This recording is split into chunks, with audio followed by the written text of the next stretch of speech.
Great. So, ladies and gentlemen, let's continue. Because of this potential problems of infeasibility, and we are just using 5 DMUs. So imagine having DMUs like,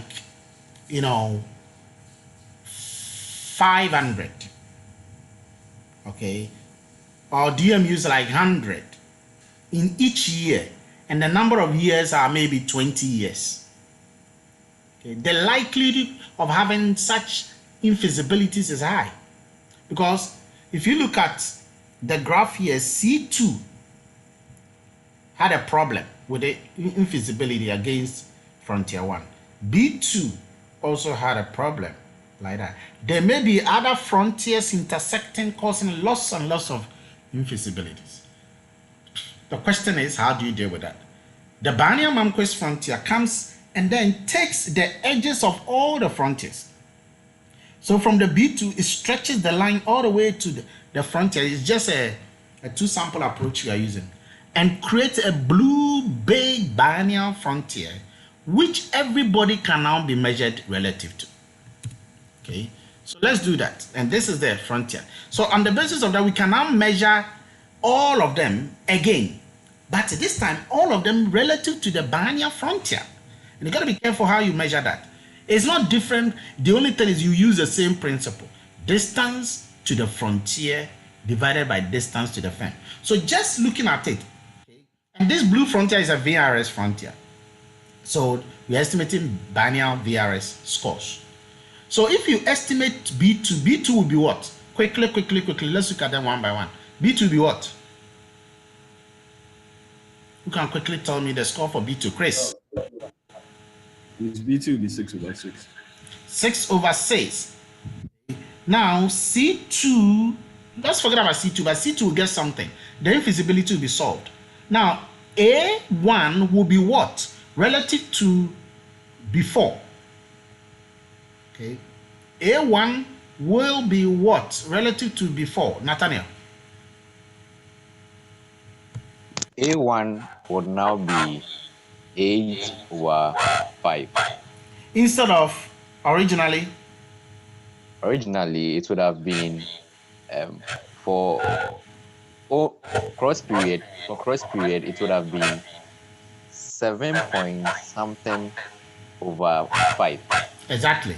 So even though the cross period will still change for that one, even though it had an original cross period, even though it would have had a cross period, this cross period will still change. So that is a key point. Everybody will be measured relative to the frontier. Okay. Now, please note we are measuring everybody relative to the blue frontier. Whether you are in year 1 or you are in year 2, there is no cross. So even though you see the green and the red frontier there, these are imaginary. You should, in your mind, has to be imaginary. The key frontier is the blue frontier, as if the rest are not there. And then everybody will be measured relative to all the 10 observations, irrespective of the year, will be measured relative to the situation like that, the blue frontier, the biennial frontier. So when you do that, this is what is going to happen. Okay, look at B1, it's 14/12. Now look at B1, 14/12. And it just happens that that portion here, that portion of the VRS frontier, which is the own period, it just coincided with the original situation. Okay, and then so some of them will remain the same with their original scores, but others will change with the different scores. And this is what you get for each one of them. I am more interested in those that were super efficient and those that were infeasible. Now, in case you've forgotten, the infeasible ones, as you can see, were B and C. B and C, the cross period guys. Okay, B and C. No, not in this year 1, but we are talking about B and C in the other one, the other year. Okay. So these cross period ones, you can see that they are no longer infeasible. The actual values are now showing. Okay. B2 was not detectable. Now B2, and if you can look at it carefully, you can see that it is relative to not T or not T+1, but to the power B. And C2 is to the power B, where the B is referring to the biennial frontier. So you can see clearly that that is how it is. And so all those that were infeasible, we can get the scores. Now in this graph, I have attached the same blue biennial frontier, but I've also created the CRS frontier, okay, for year 1 and year 2, just as we had a VRS frontier for year 1 and 2. So where do you think the biennial CRS frontier will be? Who can tell me? Who can tell me? If we were to create another blue biennial CRS frontier, where will it be? Chris? It would be a CRS2. Exactly, CRS to be at CRS2, exactly at the straight line for CRS2 and not CRS1. So that would have been the situation. And then if we were to estimate the biennial to it, it would go all the way to that CRS2. You can do that and calculate for that one yourself later on. Now, so let's calculate the biennial frontier, the biennial score for every firm. Okay. So look at firm 1. This is a formula. And remember, we are talking about VRS here. So the biennial score will be the one in the bracket, which is efficiency of a firm in year T relative to the biennial frontier B. The efficiency of a firm in year T plus 1 relative to biennial frontier B. Now, if you look at A, okay, so if you look at A relative to biennial frontier V, okay, this is it. A1 relative to biennial frontier B. You can see that it's like somebody says it's going to be something like 7.999 something divided by 5. That'll be the first part. Okay, 7.999 something divided by 5. And then for A2, because look at the formula carefully. Okay.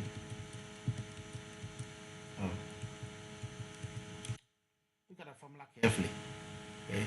It is a second year to relative to the biennial frontier. So if you go to the second year, it is this value, which is 11, probably 11 point something divided by 6. You guys got what I mean?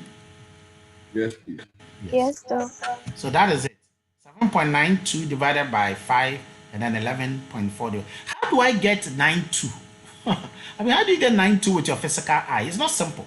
And so what I do is that I will let the software estimate it, give me the actual cross-period scores. Then I will now look at the value. I think I've shown you how to get these things. Do you guys remember? Yes, please. Yes.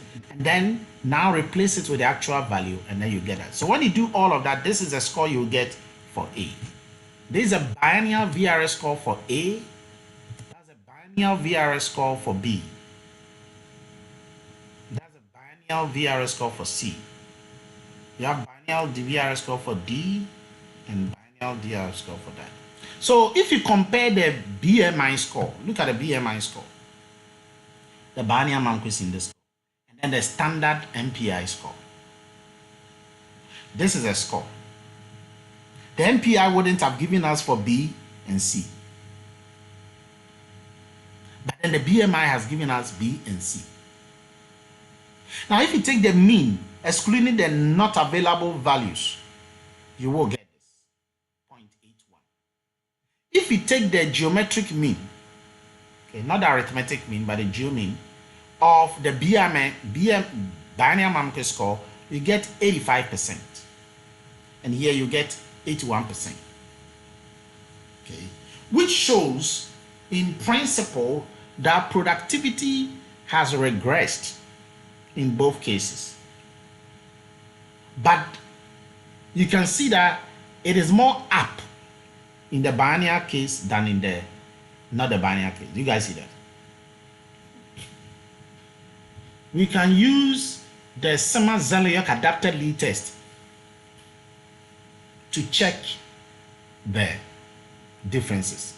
Oh guys, by the way, those of you who will be using the SZAL adapted Lee test, remember that the test was designed for scores between 0 and 1. The test was designed for scores between 0 and 1. And so it means that we need to develop a kind of a new test if you are using productivity scores, because productivity scores can be below 1 or above 1. Okay, that's just by the way. But you can use any other Wilcoxon sign rank test to compare the difference. Okay, whether there's a significant difference in the results. So if you check and there's a significant difference in the results, either using t-test, they are all on the same data. So it means that you have to use the pair t-test, or you have to use the Wilcoxon signed rank test to compare the difference. If it says that there's a significant difference, which in this case is a difference of about 5% or 4% difference, then he says, yeah, it's 4%, but then it's significant. This is just a 4% because statistically speaking, you'd have done a test and it shows that there's significant. So it just goes to show that therefore the scores would have been misleading and interpretations and information would have been misleading had we used the standard Mamquist scores. And then you would have justified the need even better for the BMI. Guys, are you with me so far? Yes, please. Okay. Now, let's proceed. How do you interpret the scores? So let's go to some questions for you guys. Which DMUs experience productivity growth? Which DMUs? Everybody is going to talk now. Which DMUs experience productivity growth? Thelma.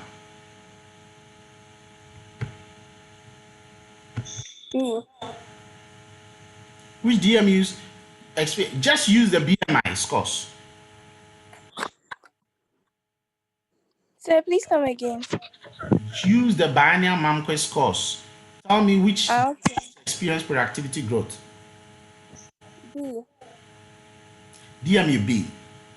Why is it that B experiencing productivity growth is important in what we are studying?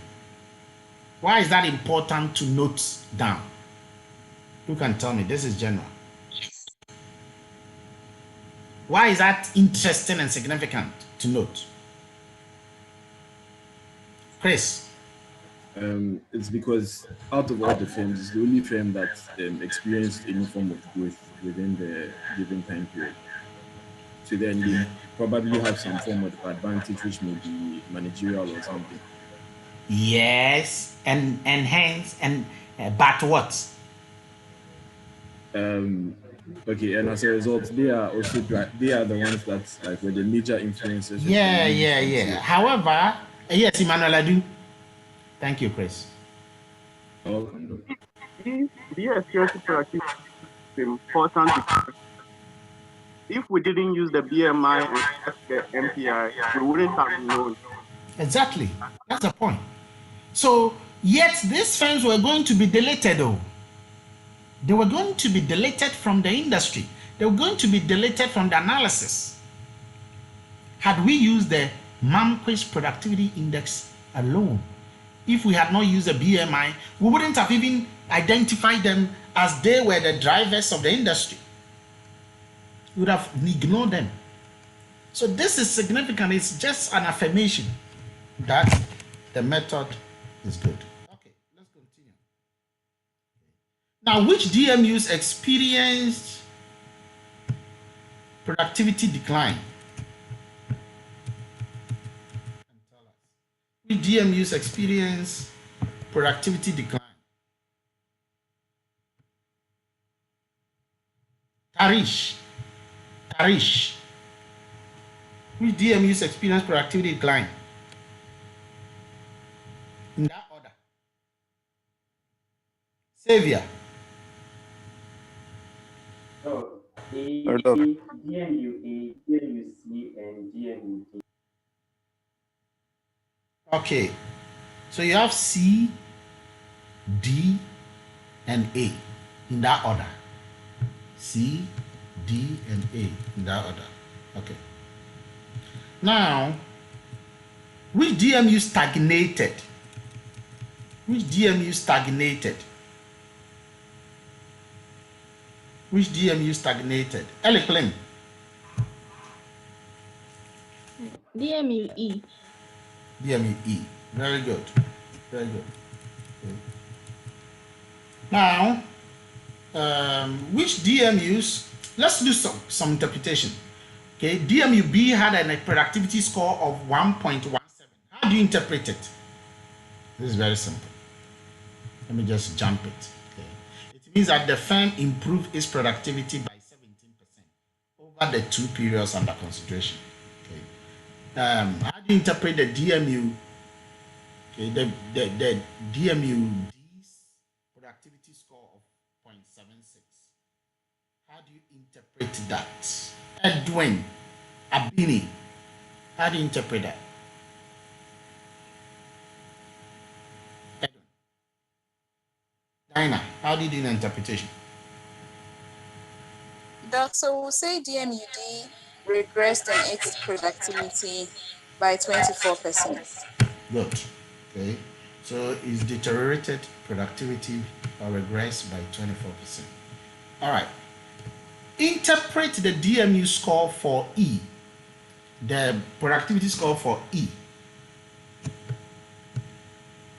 Interpret that. Who can do that for us? Derek, Ewa. DMUE maintained its growth, or stagnated in productivity. I like that. So let me ask you guys. Would you say DMUE did well over the study period? Did it do well? No. No, though. Exactly. Because if you have stagnated, it doesn't mean that you've done well. At the end of the day, you know, what we want is that you have improved. So these are some of the interesting things you find. So it's good to identify how many. Doc. Yes. Hello, Doc. What about if it is of the situation that against all odds, the DMUE was able to maintain its productivity? Because it's either. What do you mean by against all odds? Assuming when we take the COVID case, for instance, a firm that then you have to bring COVID into the picture yet. Okay. Then you have to calculate and look at the impact of COVID on each of them. Yeah, so okay. This is under the assumption that, but you see, that COVID thing you are talking about, didn't all of them face the same thing? Were they all not under the same technology? Yes, please. So if you are there in that COVID period, in the technology set, I am also there in that COVID period, in the same technology, and I have improved my productivity, and you have increased your productivity, and you say, oh, but because of COVID, I have still done well.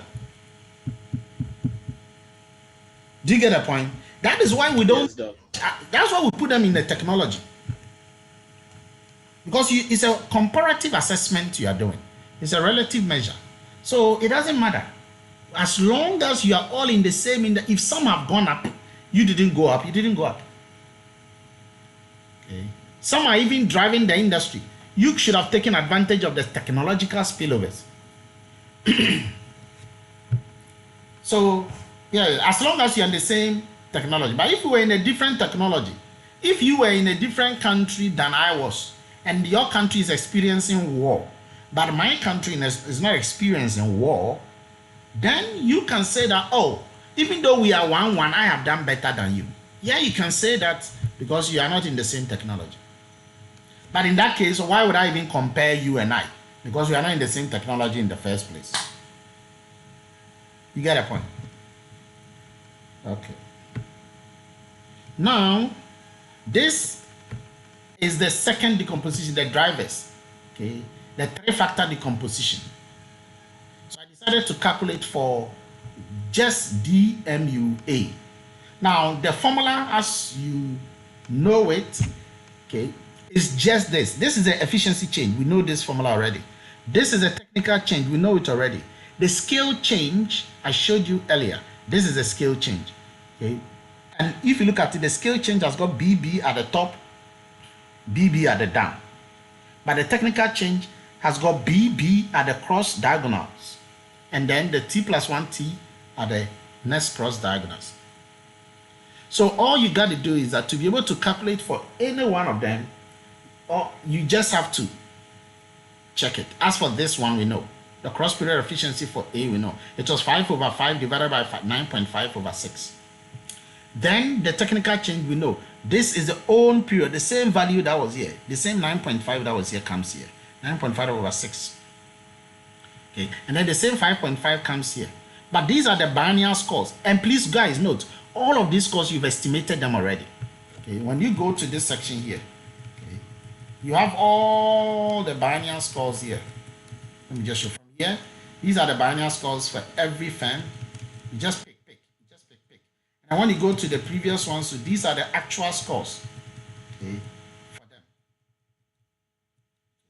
So, but we are calculating biennial, and so you'll be using only the biennial scores. Okay.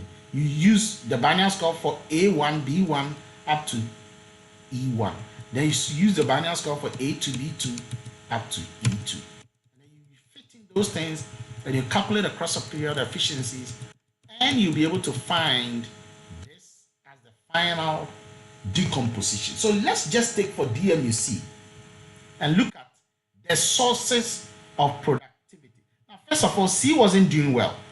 Let's just go ahead and check C. When you look at the BMI score for C, it was 58. Okay, 58. Productivity score of 58. It was the worst performing firm in the industry. There was a greater deterioration in productivity. Okay, and so we need to see what was driving the productivity regress. What was really driving? And when you look at this score, who can tell me what was driving the productivity regress? What was driving the regress? Followed by what? Where would you say that they now need to concentrate much of their attention on? Who can tell me? Chris. They need to focus their resources on improving their managerial ability, because their lowest score comes from their efficiency change. Yeah, please don't look at it as efficiency. Look at it as efficiency dynamics or efficiency change. Okay. So most of their attention will have to be put into their managerial performances over time. Over time has to be added. Okay. It means that they are not really improving much when it comes to managers. Technical knowledge is down. Followed by what? What is the next thing that is driving their deterioration? Daniel, what is the next thing driving their deterioration? The skill efficiency. Not skill efficiency, but what? It's a skill efficiency change. It's a skill efficiency change. So what does that mean? What it means is that the size under which they are operating is not good for them. Okay, so it means that they may not be experiencing constancy. They may be experiencing increasing or decreasing diseconomies. And so the key point is to check what is happening. Are they growing smaller or what? The real local returns to scale can be estimated when you go and check the returns to scale at the local level. The local returns to scale. When you go there, it will tell you exactly what is happening, what kind of returns to scale are being operated there. But we can never say that they didn't take advantage of the technology spillovers. They did. That was not their problem at all. So you are able to now make and this, you can also calculate this for groups, and you'll be able to make some assessment, some statement as far as some groups are concerned. Okay. Now, when you combine the efficiency and the technical change, you will get the productivity change purely as a result of, variable, as a result of size.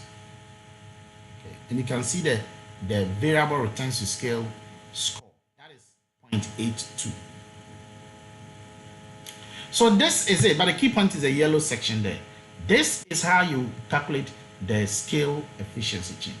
And so on the basis of that, you can decompose the BMI, and you can do it for the scale.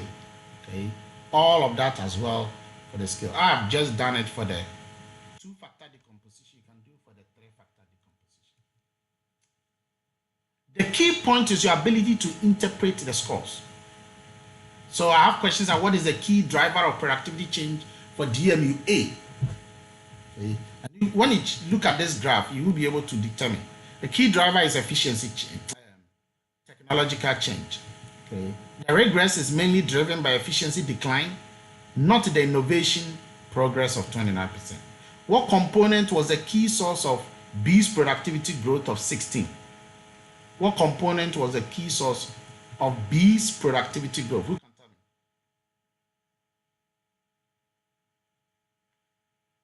What component caused that? What component caused that? Chris?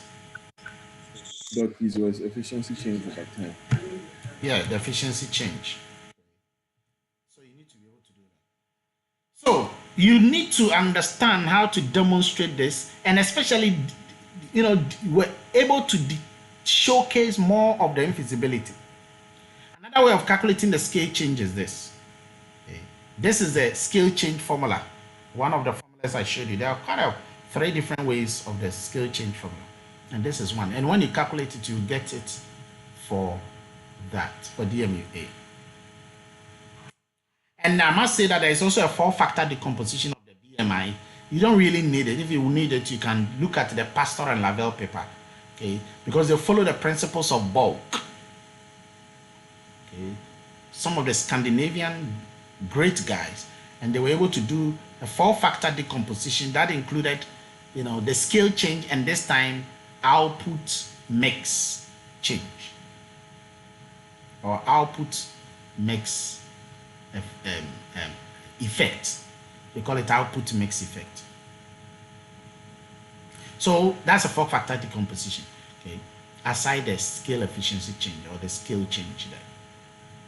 But the key point is to handle this whole issue of mixed period or cross period infeasibilities.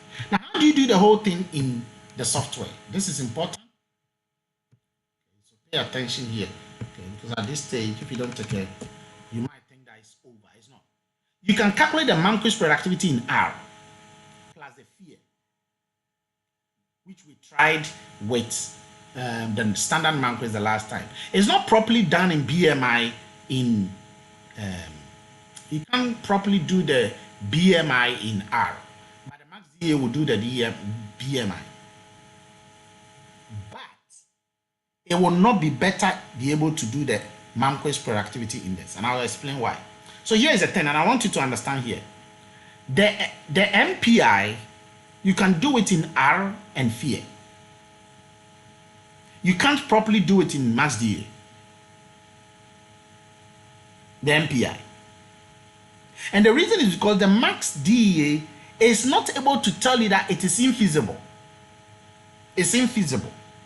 It's infeasible because it gives all of it a boundary of kind of 1 in the software. So even though we are supposed to get it as infeasible, it does not tell you that it is infeasible.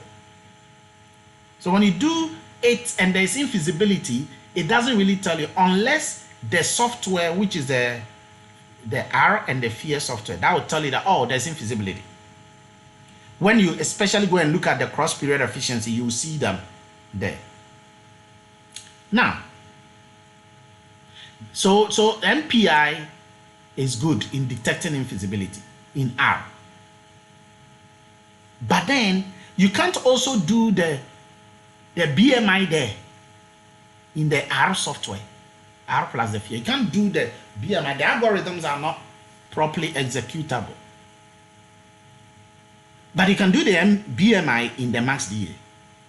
And you can do the MPI in the max DA, but just that if there are infeasibilities, they will not detect it. So if you want to detect the infeasibilities, you run it in fear and R. And if you want to calculate the BMI, then you run it in max DA. Of course, if you do bootstrapping, which we shall look at later, if you do bootstrapping, there will be some slight changes between the original scores and the bootstrap scores. So if you want to do this thing in FEAR and R, you have to reinstall the FEAR 0.99.903, just as I showed you the last time, and use the R 2.14 running in the background. To use the R, you have to change from the current version, whichever one you are using, and use the R 2.14. And the way to go about this is by clicking the tools and then the global options. Then you close the R Studio and then reopen it again. This time, you reopen the R Studio, which is the kind of on your desktop or zip, whatever it is. And then the 2.14 will be running in the background. You give this command and you get the FEAR into the R Studio. Then you install and load the FEAR 1.15 from the repository that you get or from the zip on your laptop. What then? You now create your inputs. Okay, first you load the data. I call the data BMI. Import the full data set. And this is the data set that we dealt with today. I want you to go and do this and fill it and then show me. You create your matrix of inputs. You create your matrix of your matrix of input for FEM 1 and then year 1, and then your matrix of input for year 2. You also create your matrix of the output for year 1 and the matrix of year 2 output. Then you create your index, the technology set. Okay. The firms that are supposed to form the technology ID 1 are the firms in year 1, and then the DMUs in year 2 are supposed to form the year 2 frontier. This command bmimm will calculate the Mamquist index after selecting the output orientation, which is 2. And then you can include bootstrapping. Now I have to do a short bootstrapping because anything below 100, the software, the FEAR package will not work. So I didn't want to do bootstrapping. However, you just have to put a small number, and the smallest is 100. Okay. So, but if you are doing proper bootstrapping, you do 2,000 replications. We'll look at this a later time when we get to the topic on bootstrap. Okay. If you want to go extensively, you can do 3,000 replications. But then there's convergence at 2,000. That's why many authors will use 2,000. When you run the results, this very results, and then you click the bmimm to show the results, this is what you get. This is what you get in the R. I copied and posted it. Now watch it here. You see that the R is clearly telling you that this DMU, B and C, there is infeasibility there, not available there.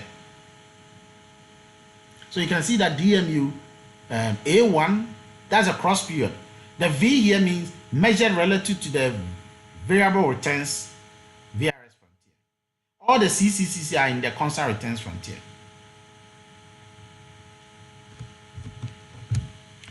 Okay, they're all in the constant returns frontier. And then you can see that these are the scores. Please note that these scores are distance function scores. They are not efficiency scores. So if you want to get them in output-oriented efficiency scores, you got to take the reciprocals. And doing that is simple. Okay. But this is just to tell you that the infeasibilities are obvious in the FEAR and the R software. But when you look at the constant returns, there is no infeasibility there, just as we indicated. But the V, there is infeasibility there. And not just every V, because when you look at the own period, 1, own period, 2, they have scores. But it is only the cross periods that will have such problem. Which is why we have the not available for some of them. So that is the first part. Okay. Now, I've indicated here that your orientation 1 will be for input orientation, 2 will be for the output orientation, and the number of replications or the bootstrap samples is the NREP, which I said I just have to use 100 because anything below 100, there is a problem. Now, you can now get the actual amount because what you got here are the scores. What you got here are the scores, the distance function scores, which you can But what you now want are the actual Mamquist indices and their decompositions. So when you estimate this and you indicate the alpha level of significance, to this will compute the Mamquist indices. This blue command bmimm will now give you the actual result. Then this M3, I define it as a reciprocal because I told you that everything is in distance functions. So I now take 1 divided by this value bmimm $mam, because $mam is the command that is running the Mamquist. And when you do that, you can write .csv, the entire results of what you have here, into CSV file. I call it MPI FEAR. And when you open that file, you get all the results. The results are the Mamquist results here, efficiency change results there. They are all in distance function. But one thing you want to notice that what do you call it? One thing you want to notice that you have to find all of them in what do you call it? If you want to find the results in not distance function by taking the reciprocal so that you interpret them the way they are supposed to be interpreted, then you have to do it one by one. Go to your Excel and convert them one by one. Okay. So what I did here was for only one of them. It was for only one of them. And these results you are seeing here are all the results. The pure efficiency change that you are seeing is indicating the pure efficiency. Okay, but we don't need that. What we need are these ones, the efficiency change there. The scale change that we saw, okay, all of those scale change will not work. So if you look at the last one, those are the scale changes. They are also not available because they are using the cross period scores. This pure technical efficiency change was our own technical efficiency. So please note, our own technical efficiency change is called pure technical efficiency change. And then you can pick each of them and then take the reciprocals. Okay, this is the max DEA approach of how it works. In fact, let me just show you guys something. Okay, let me show you guys something. Let's box on. So the key point is this. The key point is that when you run all of these analyses, you can send it to my document, which is your working directory, and you get the result. Okay. When you get the results, you get all of these results. But the most important results you need are the following. If you go and take this Mamquist result, they are not the results you're looking for because these results are constant returns to scale results, CRS results, Mamquist efficiency technical. But then when you come here, pure efficiency, that's a result for the VRS. Okay, pure technical, that is a result for the VRS. So that is where we are interested in. So look at the results.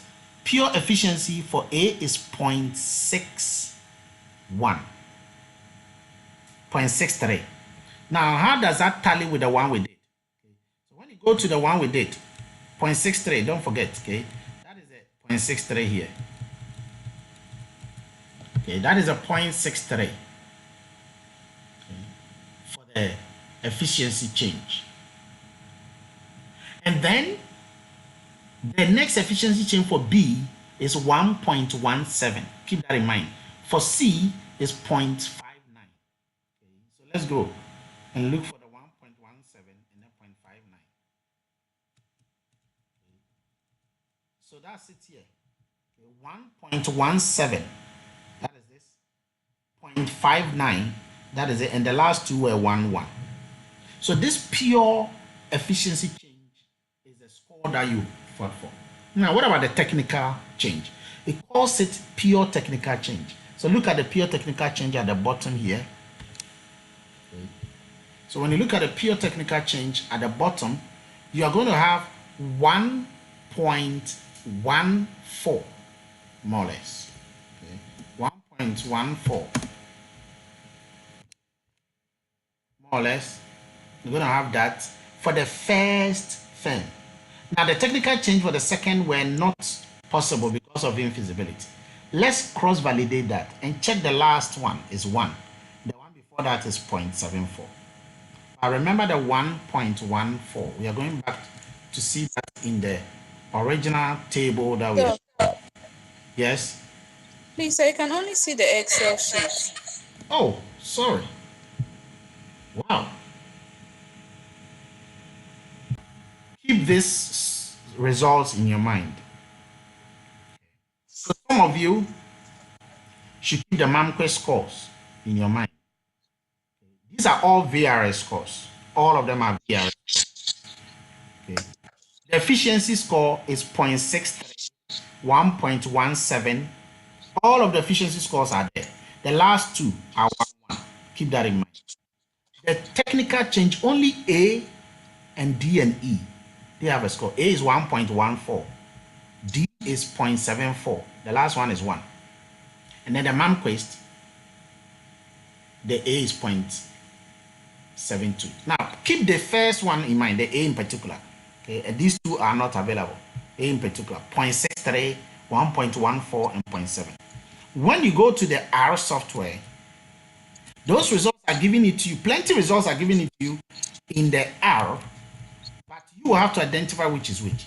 And I'm saying that the first ones you see, MAM, F, Tech, they are all constant returns to scale answers. But then the VRS answers, they are the ones with pure in front of them. So for A, we had 0.63, that's a 0.63.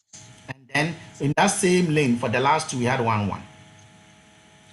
And then the pure technical, for A, we had 1.14, that's a 1.14. The other two were not available. Then the C was D was 0.74, which is this. And then the last one was that. So we have the efficiency change and the technical change. Okay. Now, how do you get the Mamquist now? For that, if you can remember the last Mamquist for A, it was 0.7 something. 0.7. Yeah, that 0.7 something is not here. It's not anywhere here. Because what R is expecting is that you will now multiply the efficiency change plus this technical change to get your own Mamquist for the VRS. So that is just for you to note that. Okay. But of course, it tells you, the most important thing is that it tells you that there is infeasibility. And you normally detect that from the pure technical change. That's the most important thing there. Okay. Now, if you were to calculate max DEA with this, like I said, is the algorithm is difficult to calculate it in the R. However, you can use a max DEA, this one, to calculate it. You can load your data, which is what you have there, and you can run the steps. And when you click on distance, you choose radial. When you click on orientation, you choose output orientation. Then you go to advanced 2, and you select Mamquist and select single TFP index, which is the biennial index, instead of the normal one. This biennial index will give you these results. And these results, this is what you get. Now, I told you that if you were to do the normal Mamquist, not the BMI, but MPI, it doesn't tell you that there is infeasibility. So those ones you see me highlight orange, they don't tell you there is infeasibility. They don't tell you there is infeasibility there. Okay, and that is the problem I said it has. However, it will calculate the BMI scores nicely, and those are the BMI scores. Okay, now you can see that now for the second and the third DMU, the BMI is 1.17 and then 0.58. That was the same score we had there. Okay, 1.17 and 0.58. Where is that? This is it. 1.16 or 17 and then 0.58. So you are able to get all of the scores. And if you want the scale change version, you can also get it. It will give you all. Okay, but that one, to get it, you need to click somewhere here called returns to scale, RTS, and then choose scale effect. And that will give you the scale efficiency ones that you are looking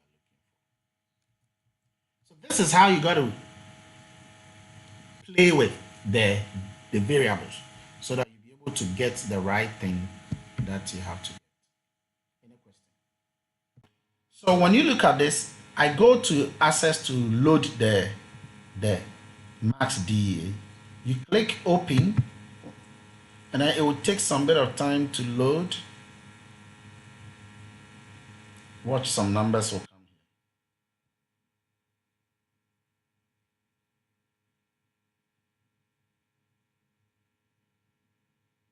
When it has finished loading, it will then give you the option for you to select.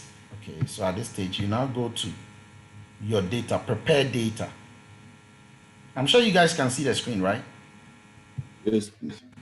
You prepare your data, you click prepare data, and then you will import the data you're looking for. In this case, the data I want to import, we have put it in the My Documents, BMI MPI. Okay. And then you will now have to select which Excel sheet contains the data. And the Excel sheet is BMI. You click OK. It has detected the data, units. Okay, you have to define the name for the units. That is a DMU, so you select DMU. Period is a year, so you have to select the one for period, and that also is period. X has been detected there, so you have to select X is for the input. Y has been detected there, you have to select Y, and that is output. You click OK at the bottom. You go to run at the top here, and you click run envelopment. That will give you the information I showed you earlier. The distance is radial distance, so radial has been selected. If it was cost you were going to use, you select the last one, which is cost type 2, and then you define prices on the far right. It's radial, so you select radial. The orientation, you select orientation, which is output oriented, so you click output oriented. Returns to scale. Okay, we are doing variable returns to scale, so it has been ticked there. You select variable returns to scale. Dinah, if you want to do the scale effect, this is the one you choose. Okay, Doc. Right. But first, I want us to do the variable returns. Then you go to Advanced Model 2. Here, you don't take anything unless you want to do Meta Frontier for Advanced Models 1. For Advanced Models 2, you click on Mamquist. You can select the standard Mamquist or the Biennial Mamquist. The Biennial Mamquist is the first one. So I take that. Then VRS, you run. When you run the results, you get this results here. And then you scroll to the right, and then the final efficiency change is there, 0.63. You saw this. Okay. And then the final Mamquist, okay, was 0.82. That is biennial. That is biennial.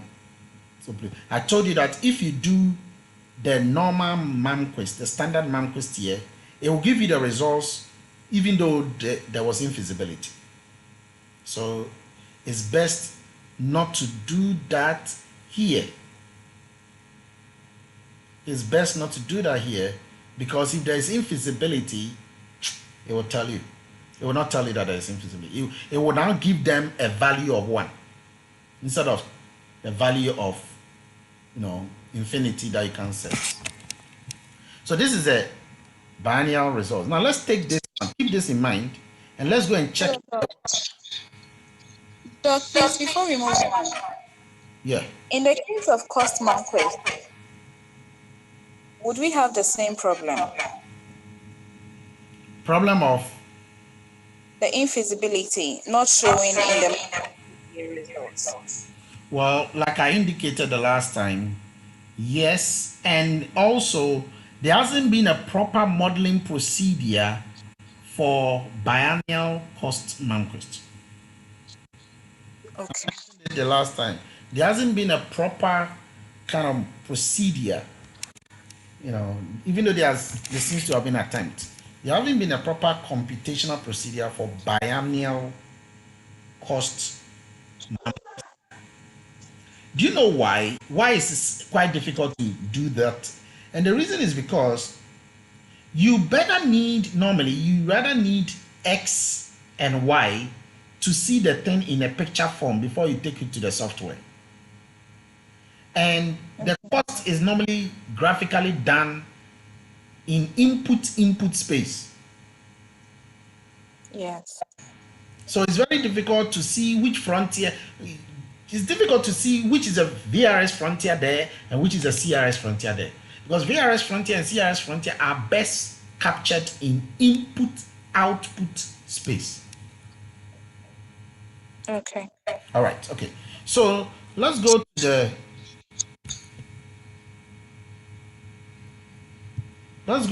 results that we calculated ourselves. Okay. So on the screen, this was a biennial Mamquist results that we had. This was the results we had. And you can see the BMI scores that we calculated with our hand. These are the scores.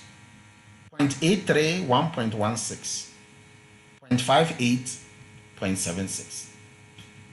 Keep these numbers in mind. Let's go to this one.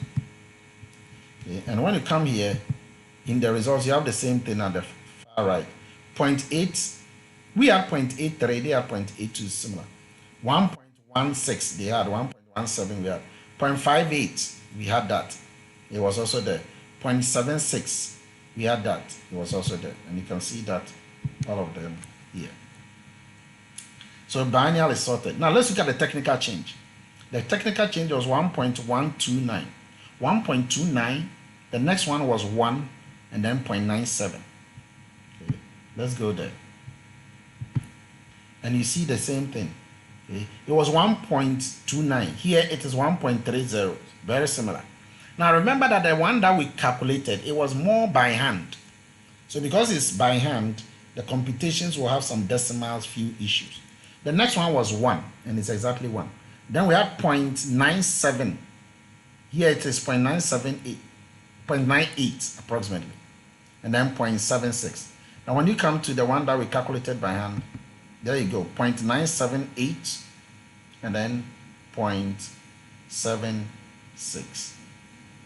It's all a matter of computation, hand computation or otherwise. Hand computation or otherwise. Other than that, it is in order. The efficiency change is clear. That one doesn't change, whether it is MPI or BMI. So that is the first thing. Now let's go to the software. Let me show you something. So all of these answers are there. Now, how do we show the scale? Okay, and I want us to check something. Just one thing. Okay. I'm trying this even for the first time. So here, instead of returns to scale, instead of VRS, you just come and choose scale efficiency. Do you see that? Yes, Doc. And when you choose scale efficiency, it's not going to calculate the scale efficiency, it's rather going to calculate the scale change. So that's why it says all scale change. It will tell you when it knows that you're about to run a Mamquist. So let's run a Mamquist and let's see.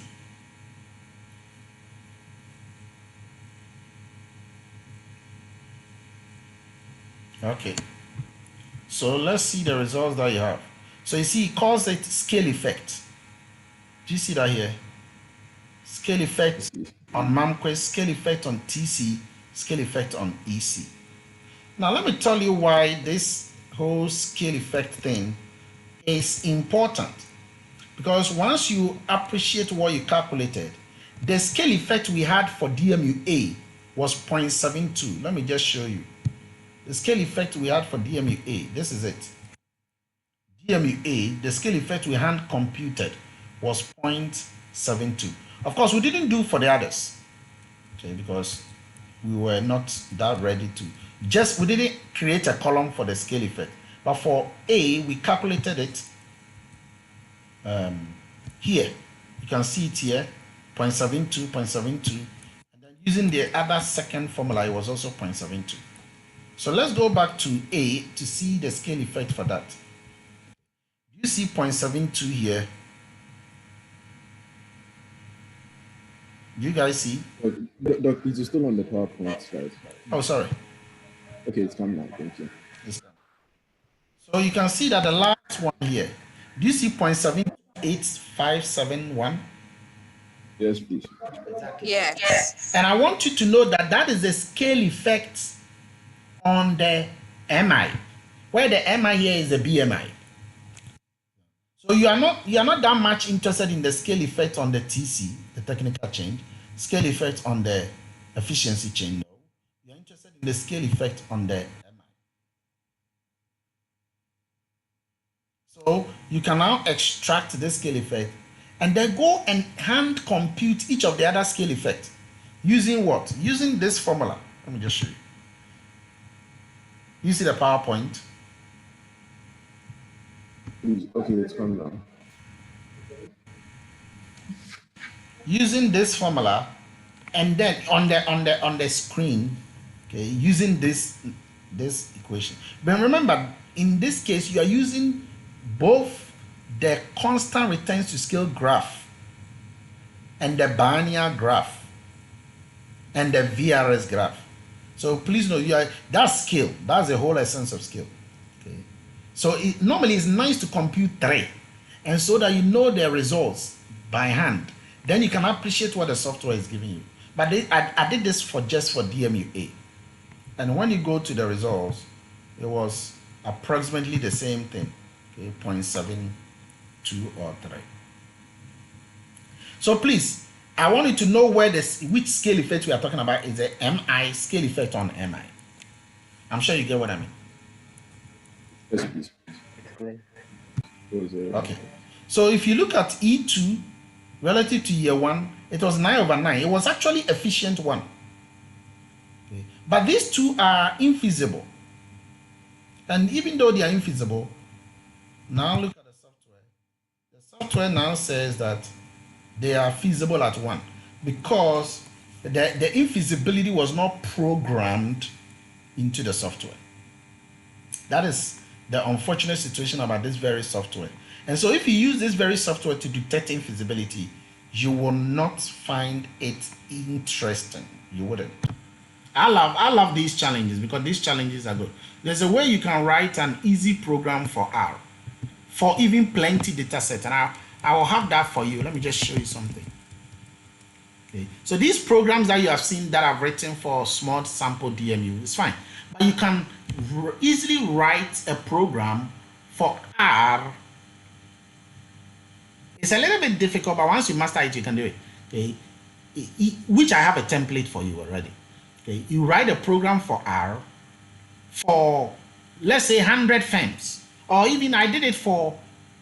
Let me just show you guys. No, Doc. Excel. You see? No, please. No. Yes. All right. So now, what is the last observation? Observation number what? 479. Good. 479. But of course, it's supposed to be 478 because. So these are some data sets on oil in one of the papers we wrote. So you can see the ID names and all of that. The groupings have all been nicely coded there. So this was done in R. I coded all of these things in R, okay, to get the results. Okay, these are the Mamquist results for some of them that we had. Okay, but you hang on. Let me just show you something else again.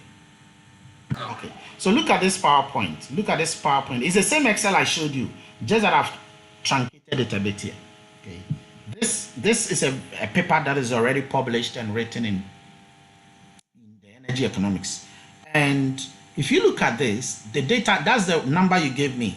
Okay, that's the data number they gave. Of course, these were statistical analysis I was coding for R, so that I'll use it to test for group dynamic differences. Okay, it gave me these results. Let me put it in a slide. Whether you see it, you see it quite a bit in the slide. No. Yes, please. Do you see it in slides? Yes, please. All right. So if you look at this is the same thing. This is a descriptive statistics according to time, according to groupings. Okay. Now, what you are seeing now on your screen is the exact thing in the paper. And you can see that I have done analysis for the mean, the median. I've done F statistical test showing the p-values at the bottom. We've done the test of differences between state companies and private companies.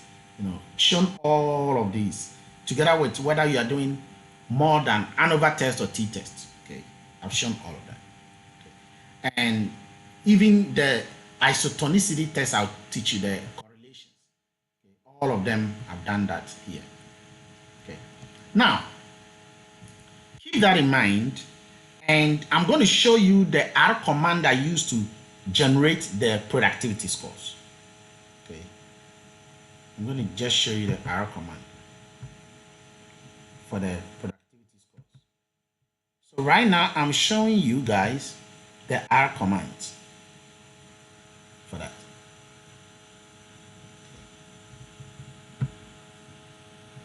I gave it some names. So it might be a bit smaller on your screen. However, do you see the descriptive statistics for thesis? Do you see it written there? Describe thesis? Yes, please. Okay. And now this is the ANOVA test for whether the variables differ across years.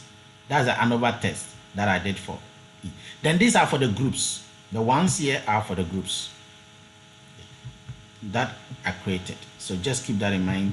We'll look at these at a proper time. And then this is for another groups. I did for multinational groups and then different dimensions. Then as you go down here, this is the Mamquist index for R. So watch something. I just want to show you something. So I calculate the Mamquist for between 2001 and 2002 for all the data. Okay. I load this data for the data set from Excel to R. I just use normal clipboard approach. This is a real life work. For 2001, I did the same thing for 2002. I created a matrix for year 1, 2001 input, and then the same thing for year 2 input, then the same thing for output for year 1, all the outputs. So whether the outputs are 2 or 3 or 4, all of them, and then the same thing output for year 2. So I'm calculating the 2 periods at the same time. And then I created the technology set, the frontier, for these 2 years. Then I said compute distance function estimates needed to construct the MPI using either balance or balance sample. So that one too, I created it. I ran the Mamquist this time with a bootstrapping. You can see that the bootstrap replications are 2000. And then I get a result. I will then send the results to where I want to send it. I now generate the biases from the results. Okay. I write the result. And this last command here will send the results to my working directory for that. I'll look at that. Then I go to this second one. You see 2002 and 2003. You guys Yes, see? please. And I had to code them again. But at this stage, the coding becomes simpler. Even though it's difficult to do, it's a bit simpler because especially when you know that this is the only software that can do it nicely for you. The reason why it's a bit simpler is because at this stage, you know what you're doing. You just substitute it. You just have to have the patience of Job and substitute everything, okay, for 2002, 2003. Remember, it was 2001 here, 2002. Now you have to do 2002, 2003. Let's go down. It's just copy and paste. 2003, 2004. And then edit. Copy and paste and edit. 2004, 2005. Okay. 2005, 2006. 2006, 2007. 2007, 2008. And then look at the last one here, 2009, 2010. So this will calculate all the Mamquist indices for me. It will give me all the necessary results for that. Then I had to do some analysis and some comparison for the group data and all other kinds of things. But the key point, and this is even when I was doing the group testing, when you are comparing some results and all of that analysis. So the key point is that when you know what you are doing, I finished showing you what I wanted to show you. When you know what you are doing, you are able to show clearly what you are doing, and it helps you. For example, when we come to showing you how to really dig dirty and deeper into step-by-step research, you will love it. You will love some of these things that I'll be showing you. But the key point is that you have to be willing to run commands. You have to be willing to run commands. For example, you see this in papers where a person has generated the input-output correlations and is showing with star, p-value, all of them nicely. There is a command. This is a command that I use. There's a command you can use to be able to come out eventually for that. Once you understand, once you know what you're doing, the rest is just beautiful. Any question?